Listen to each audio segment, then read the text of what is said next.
মশক নিধনে ডেল্টামেথ্রিন কীটনাশক কার্যকর নয় বলে জানিয়েছেন জাহাঙ্গীরনগর বিশ্ববিদ্যালয়ের কীটতত্ত্ববিদ অধ্যাপক ডক্টর কবিরুল বাশার।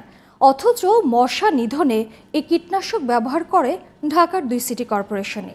সিটি কর্তৃপক্ষের দাবি, তাদের সব কীটনাশকই কার্যকর এবং পরীক্ষা করা হয় আন্তর্জাতিক মানের পরীক্ষাগারে। বিস্তারিত আহমদ অনিকের রিপোর্টে। ডেঙ্গু গেল কয়েক বছর যাবৎ এক আতঙ্কের নাম। গেল 24 বছরে এই রোগে আক্রান্ত হয়ে হাসপাতালেই ভর্তি হয়েছেন 2.5 লাখ মানুষ, আর মৃত্যু হয়েছে প্রায় 3000 জনের। দেশে 2023 সালে ডেঙ্গুতে সর্বোচ্চ মৃত্যু এবং আক্রান্তের রেকর্ড হয়। এ সময় মারা যান 1705 জন এবং হাসপাতালে ভর্তি হয়েছিলেন 3,21,000-এর বেশি ডেঙ্গু রোগী।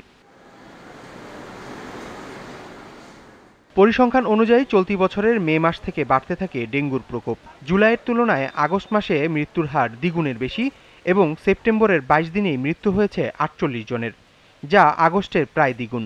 এমন পরিস্থিতিতে সিটি কর্তৃপক্ষ মশক নিধনে তোড়জোড় বাড়ালেও নিয়ন্ত্রণে নেই পরিস্থিতি।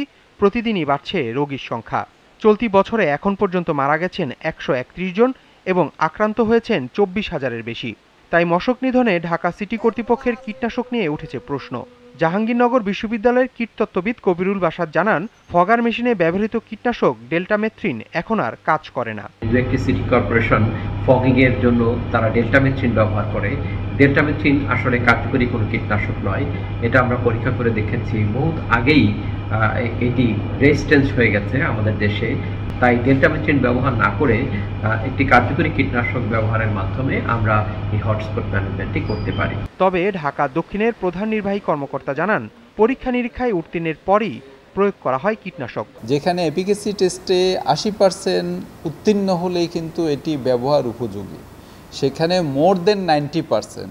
আরেকটি জিনিস আপনাকে মনে রাখতে হবে, এই প্রকৃতি ভূমণ্ডলে কিন্তু অনেক প্রাণী আছে, তাদের বিষয়গুলো আপনাকে চিন্তা করতে হবে। সুতরাং যেই মানদণ্ডের ওষুধ দেওয়ার এই ক্ষেত্রে আমরা খুবই নিশ্চিত। এখন যদি আপনি আইডিসিআর এবং পিপিডব্লিউর বিষয় নিয়ে প্রশ্ন তোলেন, তাহলে সেই ক্ষেত্রে আমার বলার কিছু নেই। দেশব্যাপী একযোগে মশক নিধন কার্যক্রম পরিচালনার তাগিদও দিয়েছেন বিশেষজ্ঞরা। আহমদ অনিক, জিটিভি নিউজ, ঢাকা।